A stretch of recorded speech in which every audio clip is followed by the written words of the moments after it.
안녕하십니까. 4월 27일 굿모닝 MBN 시작합니다. 먼저 오늘의 주요 뉴스입니다. 백신 수급 논란이 계속되자 정부가 다음 달 말부터 하루 150만 명 이상 접종해 11월 안에 집단 면역을 달성하겠다고 밝혔습니다. 문재인 대통령은 백신 문제를 정치화하지 말아달라고 당부했지만 야당은 세부 접종 계획이 없다며 맞받아쳤습니다. 오늘 발표될 코로나19 신규 확진자가 400명대 후반에서 많으면 500명 안팎이 될 것으로 보입니다. 확진자 수는 좀처럼 줄어들 기미를 보이지 않고 있지만 한강과 청계천 등 야외공원 곳곳은 밤 10시 이후에도 술판이 벌어져 서울시가 집중 단속에 나섭니다. 영화 미나리에 출연한 배우 윤여정이 아카데미 여우조연상을 받았습니다. 한국 배우의 수상은 102년 영화사에서 처음으로 윤여정 씨는 미나리는 진심으로 만들었고 그 진심이 통한 것 같다고 말했습니다. 오늘부터 서울 압구정과 여의도 등 4개 지역에서 토지거래 허가제가 확대 적용됩니다. 부동산 특위 첫 회의를 여는 더불어민주당은 무주택자 대출 규제 완화와 재산세 감면 등 부동산 정책 보완에 대한 본격적인 논의에 들어갑니다. 새로운 검찰총장을 뽑기 위한 첫 단계로 법무부가 10여 명의 후보 명단을 총장 후보 추천위원회에 전달했습니다. 이성윤 서울중앙지검장을 비롯해 한동훈 검사장과 임은정 대검 연구관 등도 포함된 것으로 파악됐습니다. 오늘은 전국이 흐린 가운데 수도권과 제주, 충청 등 곳곳에서 약한 비가 내리겠습니다. 제주는 20mm, 나머지 지역엔 5mm로 양이 많지는 않아 대기는 계속 건조한 상태를 유지하겠습니다. 문재인 대통령은 화이자 백신 4천만 회분 추가 계약 발표 직후 열린 청와대 수석보좌관 회의에서 이 백신 문제를 정치화하지 말라고 경고했습니다. 국민의힘은 코로나 방역을 정치화한 것은 문재인 정부와 여당이었다고 반박했습니다. 조창훈 기자입니다. 문재인 대통령이 수석보좌관 회의에서 코로나19 백신을 둘러싼 불필요한 정치 공방으로 국민 불안을 가중시켜서는 안 된다고 말했습니다.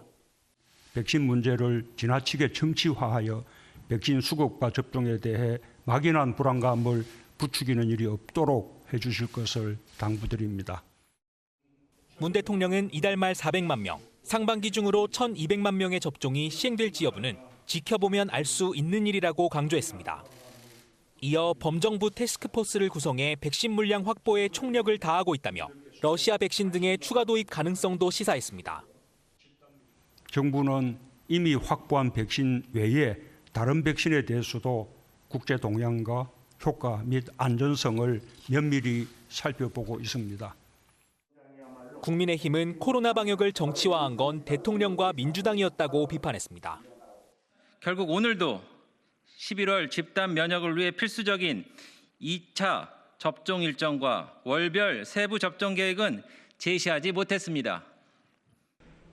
문 대통령은 오늘 청와대에서 코로나19 백신 개발사인 노바백스의 CEO와 만나 국내에서 곧 생산될 백신의 신속한 인허가 등을 논의할 예정입니다.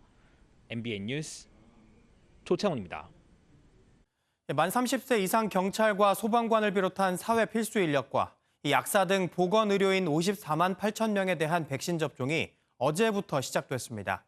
정부는 접종 속도전을 펼치고 있지만 현장에서는 접종 기피 움직임도 나타나고 있는데요. 김민형 기자가 현장 취재했습니다. 김창룡 경찰청장이 사전 문진을 받고 아스트라제네카 백신을 맞습니다. 만 30세 미만에 대한 아스트라제네카 접종이 보류되면서 6월로 계획됐던 경찰과 소방관 등 사회 필수 인력 접종이 2달 앞당겨진 겁니다. 김 청장은 경찰의 백신 우선 접종은 국민 안전 수호자로서 경찰에 대한 배려이자 사회적 책무라며 적극적인 동참을 당부했지만 일선 경찰들의 반응은 엇갈립니다. 언론에 사고는 부작용 그것 때문에 좀 아직 인식상 아직 B급 백신이라는 사람들 인식이 좀 있어가지고 좀 더 그 나이 드신 고참들보다는 오히려 젊은 층이 더 약간 기피하는 코로나를 빨리 종식시키려면 맞는 저 같은 경우는 찬성이다. 주변에서 아스트라제네카가 좀 불안정하다 호감도 없잖아 있죠. 기피 움직임이 있다 보니 현재까지 사회 필수 인력의 접종 예약률은 절반 정도에 그쳤습니다. 의원급 의료기관 간호사와 약사 등 보건의료인 29만여 명과 만성 신장질환 환자 7만 8천여 명도 접종이 시작됐습니다. 현재 간호사로 일하고 있고요. 다들 반반이긴 한데요. 화이자 접종하고 싶긴 하지만 현재로서는 어쩔 수 없으니까. 오는 28일부터는 군인 12만 6천 명도 접종에 나서는 가운데 접종 참여를 어떻게 확대할지가 방역 당국의 숙제로 떠올랐습니다. MBN 뉴스 김민영입니다. 밤 10시 이후 술집과 음식점이 문을 닫으면서 야외 공원이 거대한 술판으로 바뀌고 있습니다. 한강과 청계천 등으로 사람들이 모여드는 건데요. 답답한 마음은 이해되지만 야외 거리두기가 느슨해져 코로나19가 확산할 수 있다는 우려가 나오고 있습니다. 이혁근 기자가 현장 취재했습니다. 밤 10시가 넘은 청계천 일대. 곳곳은 야외 술판으로 변했습니다. 순찰 대원들이 계도에 나섰지만 여기서 은근 공기돼 있고 이거 한번 읽어보시고요. 다음부터 오니까 참고하세요. 시민들은 답답한 마음부터 털어놓습니다. 매장이 10시까지라도 그거 이유 말고는 갈 데가 없으니까 10시는. 5명이 모여 마스크도 쓰지 않은 채 술잔을 기울이는 모습도 보입니다. 사람들이 거리두기가 딱히 중요하다고 생각을 안 하고 그냥 놀고 싶을 때나 만나고 싶을 때 만나면서 좀 많이 느슨해진 것 같아요. 한강공원도 사정은 마찬가지입니다. 곳곳에서 술잔을 기울이는 모습에서 거리두기는 안중에도 없어 보입니다. 이른바 길맥주로 소문난 이 도심 속 공원은 시민들로 넘쳐납니다. 거리두기와 마스크 착용을 강조한 현수막이 무색할 정도입니다. 주변에 많은 분들과 같이 어울려 있기 때문에 지나가다가 스치다가도 감염이 될 수가 있고 야외라고 하더라도 사람들이 밀집된 곳에는 굉장히 위험도가 높다고 할 수 있죠. 야외 공원이 방역의 사각지대로 떠오르면서 서울시는 경찰 등과 함께 오늘부터 합동 단속에 나설 예정입니다. MBN 뉴스 이혁근입니다. 어제 인도의 코로나19 신규 확진자가 35만 2,991명으로 집계되며 역대 최고치를 기록했습니다. 사망자는 2,812명으로 역시 역대 최고였는데요. 주 인도 한국 대사관에서도 집단 감염이 일어나 비상이 걸렸습니다. 신혜진 기자입니다. 코로나19가 통제 불능 상태인 인도에서 묘지와 화장장은 포화 상태를 넘어선 지 오래입니다. 하루 확진자가 35만 명을 넘어섰고 엿새째 2,000명 넘게 목숨을 잃었습니다. The country I am feeling very bad. I have money, I have everything, but I can't save my sister. Because no bed, nothing like that. 산소통이 필요한 환자들은 부족한 병상 탓에 차량 안에서 호흡기를 달았습니다. 의료용 산소가 바닥나면서 암시장에서는 산소통이 최대 8배 이상 비싸게 거래되고 있습니다. I don't know what government is doing. Then we can do it. Why can't government not doing? 한국 대사관에서도 집단 감염이 일어나 외교관 등 한국 직원과 현지 직원 10명이 줄줄이 확진 판정을 받았습니다. 코로나 사태 악화로 한국과 인도 간 부정기 항공편의 운항이 중단되면서 발이 묶인 교민들이 크게 반발하고 있습니다. 바이든 대통령은 모디 인도 총리와 통화를 하고 백신 원료와 산소 등을 긴급 지원할 것이라고 밝혔습니다. 유럽 국가들과 WHO도 의료품과 인력 등을 공급하기로 했습니다. MBN 뉴스 신혜진입니다. 백악관이 미 식품의약국 FDA 승인을 전제로 아스트라제네카 코로나19 백신 6천만 회분을 세계 각국과 공유하겠다고 밝혔습니다.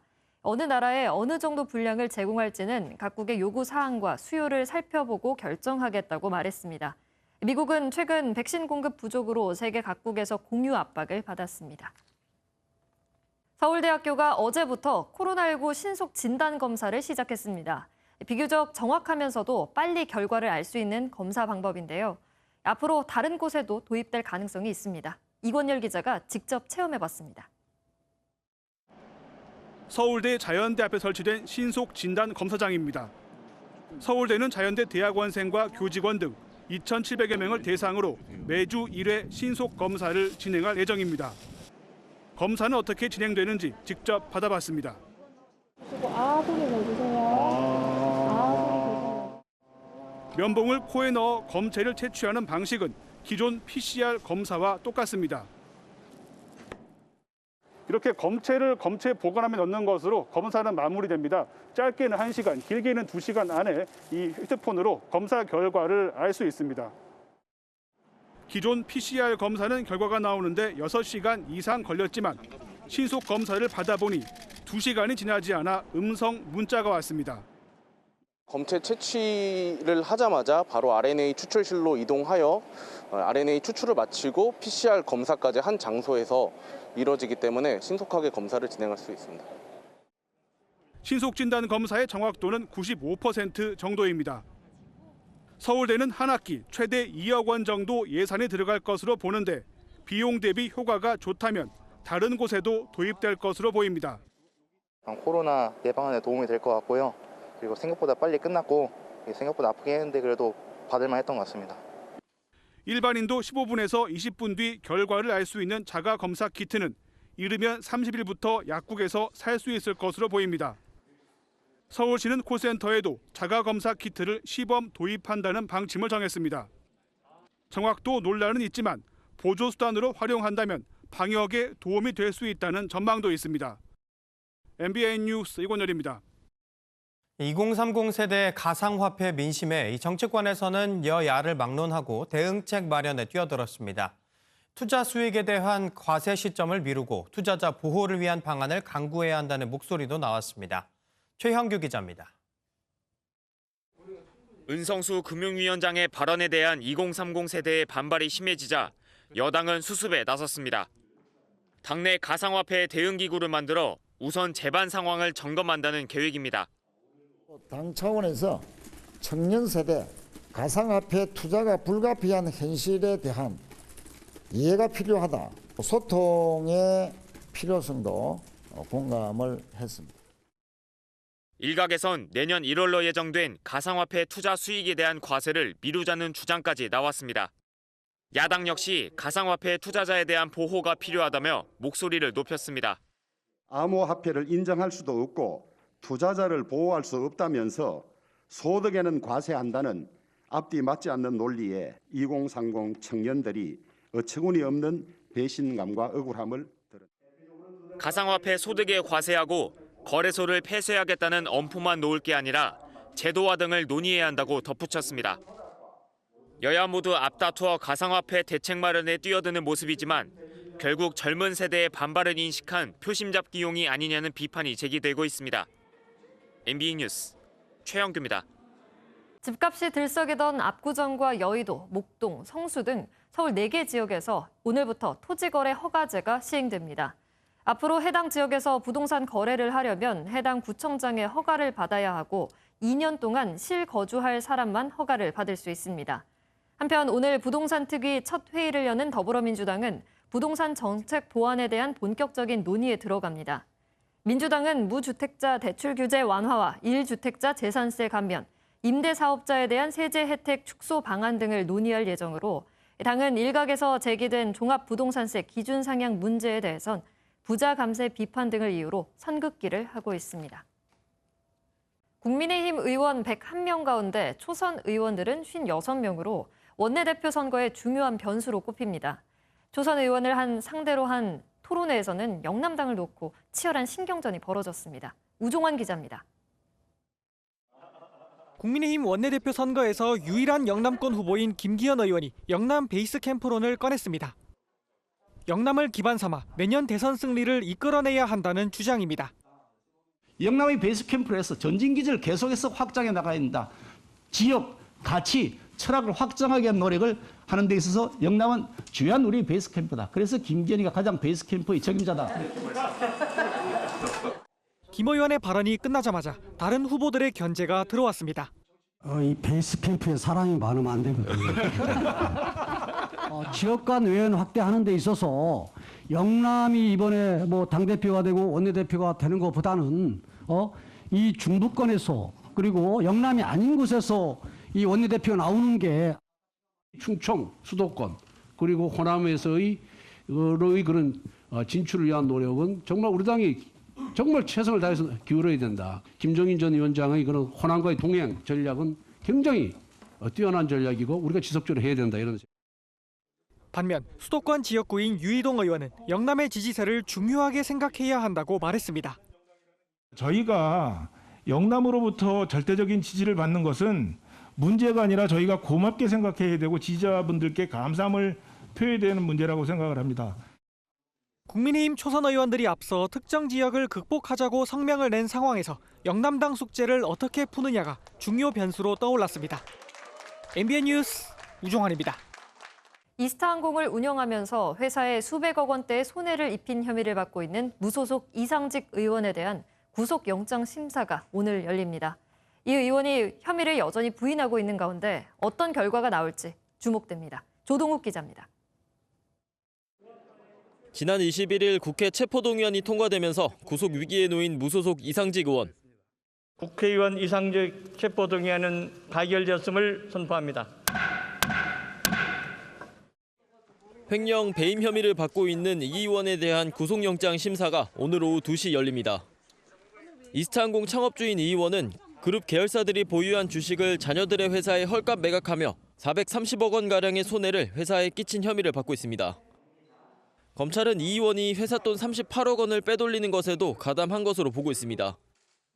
하지만 이 의원은 혐의를 여전히 부인하고 있는 상황. 본 의원이 검찰로부터 당하고 있는 이 참을 수 없는 지옥과 수모를 동료 의원 여러분 또한 언제라도 당할 수 있다는 사실을 잊지 마십시오. 이 의원에 대한 구속 여부는 오늘 밤, 늦으면 내일 새벽 결과가 나올 것으로 보입니다. MBN 뉴스 조동욱입니다. 오늘은 문재인 대통령과 김정은 국무위원장이 첫 정상회담을 하고 판문점 선언을 한 지 꼭 3년이 되는 날입니다. 하지만 최근 경색된 남북 관계 때문일까요? 마땅한 기념 행사도 없는 쓸쓸한 날이 됐습니다. 이수아 기자입니다. 지난 2018년 문재인 대통령과 김정은 국무위원장은 4.27 판문점 선언을 발표하며 한반도 평화 협력을 약속했습니다. 김정은 위원장과 나는 평화를 바라는 8천만 계려의 염원으로 역사적인 만남을 갖고 귀중한 합의를 이루었습니다. 한반도에 더 이상 전쟁은 없을 것이며. 하지만 3년이 흐른 지금 가시적인 남북관계 개선의 성과는 보이지 않고 오히려 경색 국면이 길어지면서 대화 기회조차 찾지 못하고 있습니다. 판문점 선언의 상징적 결실인 개성 남북연락사무소가 지난해 6월 북측의 일방적인 폭파 조치로 사라졌고 3개월 뒤에는 서해상에서 어업지도 중 실종된 해양수산부 소속 공무원이 북한에 피살되는 사건이 발생했습니다. 여기에 새로 출범한 미국 바이든 정부 역시 북한을 전례 없는 위협이라 규정하고 대북 정책 전면 재검토에 나섰습니다. Given the unprecedented challenges posed by both the Democratic People's Republic of Korea and China, the U.S.-ROK alliance has never been more important. 이런 분위기를 반영하듯 통일부는 판문점 선언 3주년을 기념하는 정부 행사는 따로 열지 않는다고 밝혔습니다. 정부로서는 이러한 행사들을 통해서 판문점 선언의 의미도 되짚어보고 그리고 실천 의지도 다지는 그런 계기들이 충분히 마련되어 있다고 보고 있습니다. 임기 5년 차로 들어서는 문 대통령이 다음 달로 예정된 한미 정상회담을 계기로 남북은 물론 북미 대화 재개의 계기를 마련할 수 있을지 관심이 쏠립니다. MBN 뉴스 이수아입니다. 해외여행 가고 싶다 이런 이야기들 많이 하시죠? 당분간은 어렵겠지만 그 대신 도심의 갤러리를 찾아 아프리카의 자유분방함, 영국의 개성 넘치는 길거리 벽화를 감상해 보시는 건 어떨까요? 이동훈 기자가 보도합니다. 바오밥 나무 아래 마을 사람들이 모두 모여 흥겨운 분위기를 냅니다. 푸른빛, 붉은빛, 단색으로 표현한 아프리카 미술이 산뜻하면서도 독특합니다. 아프리카의 여러 동물을 꾸밈없이 나타낸 회화는 탄자니아의 대가 팅가팅가의 작품입니다. 포스트 바스키아로 불리는 조엘 음파두, 우리 초등학교 교과서에 소개된 핸드릭 릴랑가 등이 눈에 띕니다. 팅가팅가 작품을 보면은 우리의 어떤 민화를 보는 듯한 착각에 빠져드는데요. 그 작품을 통해서 아프리카의 철학을 다시 한번 생각할 수 있는. 그래피티 거장 6명의 작품을 한데 모았습니다. 자본주의를 상징하는 달러 안을 살펴보면 미술계에 화두를 던지는 영국 작가 뱅크시의 그림이 자리 잡았습니다. 유명인들의 얼굴을 내세운 미국의 셰퍼드 페어리, 데이비드 호크니의 작품을 비튼 프랑스 작가 제우스의 시도도 흥미롭습니다. 데이비드 호크니의 1967년 작품 더 큰 첨벙을 패러디한 작품입니다. 이제 석유 회사가 자연이나 환경을 파괴하는 걸 고발하면서 기업들에 대한 그 사회적인 각성이라든지 시각적으로 신선한 충격을 선사하며 자연과 환경을 강조하는 전시들이 주목받고 있습니다. MBN 뉴스 이동훈입니다. 프로농구 KGC 인삼공사가 4시즌 만에 챔피언 결정전에 진출했습니다. 교수로 불리는 설린전은 40점 15리바운드의 명강의를 기록하며 팀 승리를 이끌었습니다. 전남주 기자의 보도입니다. KGC 인삼공사가 플레이오프 4강전에서 현대모비스를 86대 80으로 누르고 결승에 진출했습니다. 오전 3선승제의 시리즈에서 3승 무패로 압도적인 경기력을 뽐냈습니다. 그 중심엔 썰린저가 있었습니다. 수준 높은 농구로 한 수 지도하는 모습을 보여 교수라는 애칭을 얻은 썰린저는 3차전에서도 40득점을 올리며 특급 활약을 펼쳤습니다. 정규 시즌 최우수 외국인 선수 숀롱과의 맞대결에서도 판정승을 거뒀습니다. 오세근과 전성현, 이재도도 32점을 합작하며 뒤를 바쳤습니다. 4시즌 만에 다시 챔프전에 오른 김승기 감독은 다시 한번 대권 도전의 가능성을 키웠습니다. 챔피언전까지 올라온 거에 대해서 선수들한테 너무너무 고맙고 고맙다는 말밖에 할 게 없는 것 같습니다. 챔피언전까지 좀 늦추지 않고 좀 열심히 좀 선수들이랑 잘 해보겠습니다. 인삼공사는 당분간 휴식을 취하며 KCC와 전자랜드의 승자와 다음 달 3일부터 챔프전을 치릅니다. MBN 뉴스 전남주입니다. 일본 정부가 독도는 일본 땅이며 일제강점기 강제징용과 위안부 문제가 모두 해결됐다는 주장을 담은 2021년판 외교청서를 오늘 공개합니다. 지난해 9월 스가 내각 발족 후 처음 나오는 외교청서인데 우리 정부는 주한 일본 대사관 당국자를 불러 항의할 것으로 예상됩니다.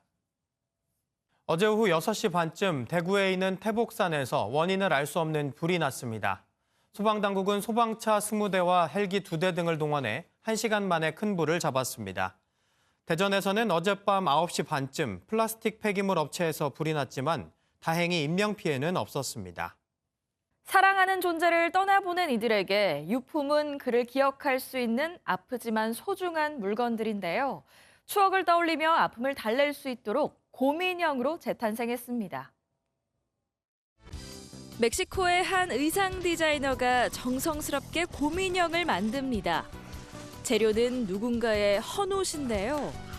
코로나19 희생자를 기리며 생전에 입던 옷으로 인형을 만들어서 가족들이 아름답게 기억하고 아픔을 치유하도록 돕는 거죠. 지금까지 이렇게 300개의 곰인형을 만들었는데요. 코로나19 때문에 마지막 순간까지 손조차 제대로 잡아주지 못했던 가족을 이젠 꼭 안아줄 수 있다고 합니다. 약 일주일 전 미 항공우주국 나사가 화성에서 동력으로 드론을 띄우는 데 처음 성공했는데요. 그 드론이 더 빠르고 멀리 나는 데까지 성공했다고 합니다. 미 항공우주국 나사가 만든 우주 드론 인제뉴어티가 그새 비행 기록을 경신했습니다. 3번째 비행에 성공했는데 고도는 5m로 이전과 비슷했지만 초속 2m로 기존 속도의 4배나 됐다고 하고요. 채공 시간도 80초까지 늘려서 이동 거리가 100m에 달했다고 합니다.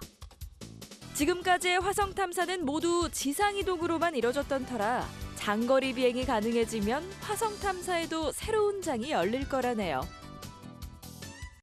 화요일인 오늘은 하늘빛이 흐리겠고요. 약하게 비가 오는 곳이 있겠습니다. 오후에 일부 남해안과 제주를 시작으로 밤사이에는 또 다른 비구름의 영향으로 수도권과 영서, 충청과 전북에서 한때 비가 오겠습니다. 양이 많지는 않겠습니다. 제주에서는 5에서 10mm, 그 밖의 내륙 곳곳에서는 5mm 미만이 되겠습니다. 이렇게 비의 양이 워낙 적다 보니 대기의 건조함을 해소시켜주지는 못합니다. 계속해서 건조특보가 이어지고 있습니다. 한편 이번 비구름이 지난 뒤로는 황사도 유입되겠습니다. 따라서 내일 전국에서 미세먼지 농도 나쁨 수준이 예상됩니다. 지금 전국에서는 구름 많이 지나고 있고요. 백령도에서는 약한 비가 내리는 곳이 있습니다. 오늘 전국이 대체로 흐린 가운데 오후부터 새벽 사이 곳곳에서는 약한 비가 오겠습니다. 밤부터 강원 산지와 경북 북동 산지로는 바람이 강하게 불겠습니다. 비는 밤 사이에는 대부분 그치겠지만 제주도는 내일 아침까지도 이어지겠습니다. 이 시각 기온 살펴보도록 하겠습니다. 지금 서울의 기온은 13.1도, 대전도 13.1도 가리키고 있고요. 창원 10도, 부산은 12.5도 가리키고 있습니다. 낮 기온은 서울 19도, 강릉 23도, 대전과 전주도 23도, 광주와 대구는 22도로 어제와 비슷하거나 조금 낮겠습니다. 모레는 내륙 곳곳에서 소나기가 지날 가능성이 있고요. 금요일에는 전국에서 비가 오겠습니다. 중부지방의 비는 주말 오전까지도 이어질 전망입니다. 날씨였습니다.